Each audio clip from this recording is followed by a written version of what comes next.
Hello everyone, welcome to this educational channel Chance to Learn. Today we are going to study how to write a descriptive paragraph. Descriptive paragraph is a very important composition for ninth standard.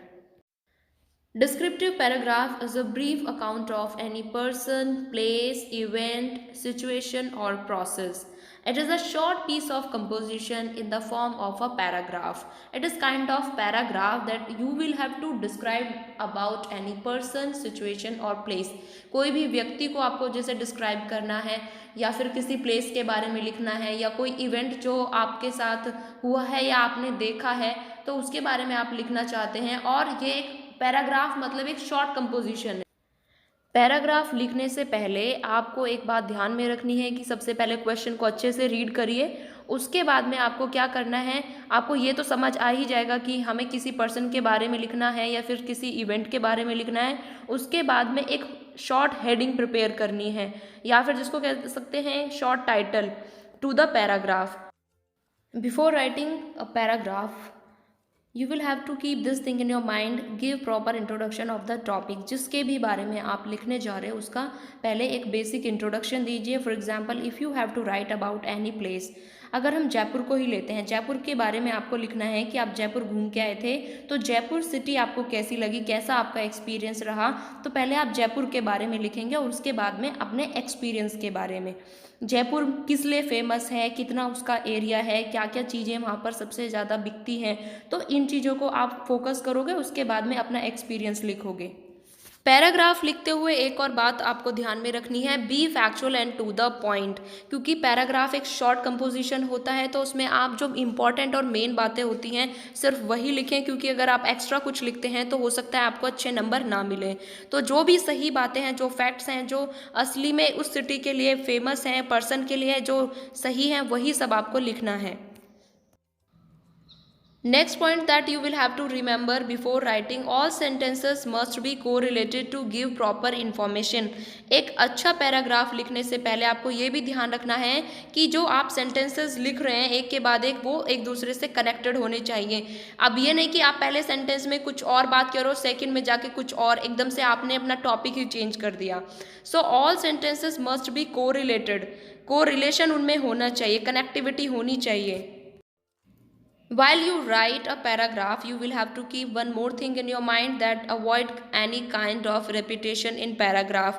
बार बार एक ही sentence को repeat करके नहीं लिखना है कि आपने ऐसे लिखा this is a very beautiful city, फिर आपने फिर बीच में एक बार इसी तरह से लिख दिया, तो ऐसा नहीं करना है। कुछ ही वर्ड्स को बार बार रिपीट नहीं करना है, कुछ ही सेंटेंसेस को बार बार नहीं आपको यूज़ करना है। एक बार एक information they the, it's okay, उसको फिर से नहीं मेंशन करना है। तो अगर आपको अच्छे मार्क्स चाहिए, अच्छा पैराग्राफ लिखना है, तो आपको रिपीटेशन को अवॉइड करना होगा। Next point, it must be written in the given word limit. Questions जब आते हैं एग्जाम्स में तो उसमें वर्ड लिमिट दी हुई होती है, that you will have to write a descriptive paragraph within 100 words और इन अबाउट 100 to 150 वर्ड्स। तो आपको अपना पैराग्राफ उन्हीं वर्ड्स को कंसिडर करते हुए, उन्हीं को ध्यान में रखते हुए उतना ही बड़ा आपको पैराग्राफ लिखना है।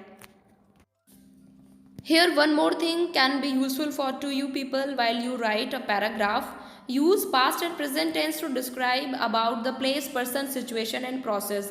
This is very simple to understand कि अगर आप किसी पास्ट सिचुएशन के बारे में लिख रहे हैं तो आप पास्ट टेंस का यूज़ करें, और अगर आप कोई प्रेजेंट सिचुएशन सिनेरियो के बारे में लिख रहे हैं, जैसे कि आजकल कोविड-19 चल रहा है, अगर आप उसके बारे में लिखेंगे तो आप प्रेजेंट टेंस का यूज़ करेंगे। और कितनी बार ऐसा होगा कि आपको दोनों ही टेंस यूज़ करने पड़ेंगे to describe past situation for past tense and present tense will be used for present situation. Now I will show you the format of paragraph writing. Heading और टाइटल, आप जिस भी बारे में अपना पैराग्राफ लिखने जा रहे हैं उसके बारे में आपको एक शॉर्ट हेडिंग देनी है और उसके बाद में आपको अगली लाइन को छोड़ के नेक्स्ट लाइन से आपको अपना पैराग्राफ लिखना शुरू करना है। यहाँ पर मैंने आपके लिए एग्जाम्पल दिया है कि आप कैसे एक अच्छा पैराग्राफ लिख सकते हैं। You can see here, you can see the question in front of you. You recently visited the city of Jaipur, famous for its Hawa Mahal. the palace and forts. Shopping in Jaipur is also exciting as there are many things to buy. Write a descriptive paragraph of the place in 100 to 150 words. तो ये question है और इसी को consider करते हुए आपको एक पैराग्राफ लिखना है। तो सबसे पहले आप एक शॉर्ट हेडिंग चूज करेंगे, जैसे कि मैंने यहाँ पर शो किया हुआ है आपको the pink Jaipur, and after that I have written all about Jaipur. Jaipur के बारे में लिखा है और आप कोशिश करिए कि आप छोटे से पैराग्राफ में उसकी पूरी इन्फॉर्मेशन जितनी हो सके सही इन्फॉर्मेशन दें। तो एक ये यहाँ पर प्लेस के बारे में है। आगे एक और क्वेश्चन लेते हैं हम पैराग्राफ राइटिंग से रिलेटेड।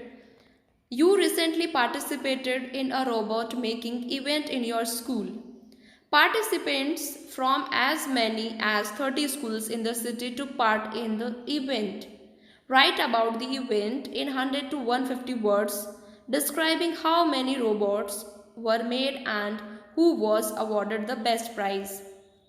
अब इसके बारे में आपको लिखना है, तो मैंने जो हेडिंग दी है robot making competition, and then I had just started writing about it.